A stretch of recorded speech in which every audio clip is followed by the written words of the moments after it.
Well, luckily, almost 2 years later, we got the release of Dynasty Warriors 4 Empires, a spin-off game using the Dynasty Warriors 4 engine. Though your data can be ported to this one, it's mostly just for create a warrior characters you made. In fact, this game isn't really an expansion, but more of a standalone title using elements taken from the Romance of Three Kingdoms games. This one I did unfortunately buy. We will get to this, but first a few key things about this one. You can now choose a historical part of history or choose a fictional part and try to unify China under your chosen character or create a character. The game even uses in-game cutscene to showcase developments with your ruling or just in general passage of time. Weapons and items are now manufactured with blacksmith or shops. As you gain territory or invade territory, you can earn weapons and items to be used for battle or invest in making them yourselves. The goal is to overall unify China after all or before 100 turns. Honestly, long story short, it's like a more advanced extreme mode from Dynasty Warriors 4 Extreme Legends, but minus losing your officers and your progress, and of course not survival between stages. I'm gonna be honest, I do love this more than the extreme mode, but I don't know, there's still some problems.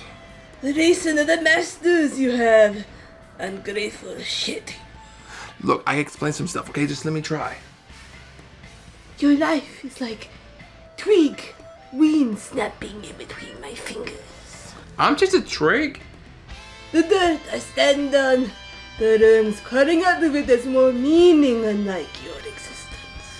So every turn you're given proposals from your officers, each offering 2 that will activate upon this turn, like healing troops, alliances, bribing, etc. All these cost gold while you earn it as revenue for the territory you currently have under your ownership per turn. Obviously you can't invade a ruler you have alliance with, or vice versa, but if they get invaded you can send help. When you invade another ruler, they will send troops to help. Good to form alliances if you plan to let your army recover troops, or you'll build your pile of gold. Speaking of troops, each officer and lieutenants have a maximum amount of troops they can bring into battle, which increases as you level up. This actually affects morale and helps your officers fight better in battle. If they have little to no troops, they will retreat often in battle, struggling or even get captured. Not only that, but they will not be able to push, and you'll see how little peons and soldiers you have during battle. Now granted, as you kill soldiers in battle, the enemy troops count goes down a lot for defeating them in battle, obviously. However, they will come back into battle, spawning at their main base to continue to fight, but they have no troops or seem defeated enough times, they'll be captured and could potentially join you after, increasing your forces. Granted, you can only bring in 3 officers and lieutenants per battle. This helps with rotations and troop recovery per turn. However, let's go to capturing bases, because this is a key point in this game. Each side of the field is separated into colored zones on the battle's minimap. The blue zone indicates ally space, while the red zone is where the enemy is stationed. Essentially, the goal of battles is to increase or defend the ally zones. The victor of the battle either successfully defends their land or gets to have possession of it. These zones or bases can be conquered if the line between them is severed. As you see here, it's blinking, but also if you don't have enough troops, it can be conquered easily. I would say easier if you don't have to kill every single soldier in the zone's area. Yes, all soldiers have to be killed to claim it. That means if an officer runs in, you have more soldiers to claim, and if archers are in it, it's a pain. Half the time, I just try and take a base and it's taking forever. Sometimes I just run ahead, sever the line, and hope 2 or 3 fall in a row. The mode does become easier as you gain territory, increase your troop count, develop weapons and items, but some battlefields just take longer with these base zones.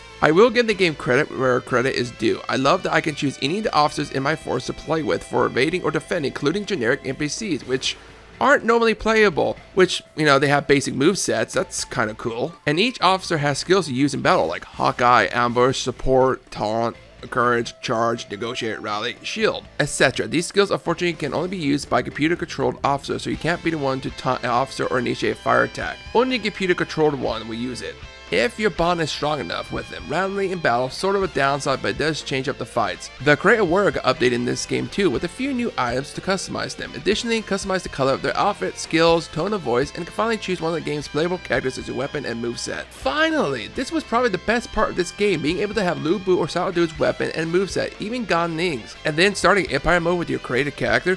This is where I got most of my fun from, and as I said earlier, I only played this one a few times because, well, besides the zone capturing and not being able to use skills, I found this one kinda boring. In fact, it was from this game alone I wouldn't touch another Empire's game thinking they weren't for me. But thanks to this series I'm currently doing, I finally have, and we will get to those soon. For now, this was the only Empire's game I played growing up, and I would stick to the main series installments after. But being truthful, I would always wonder what those other Empire games offered, or if they were better than this.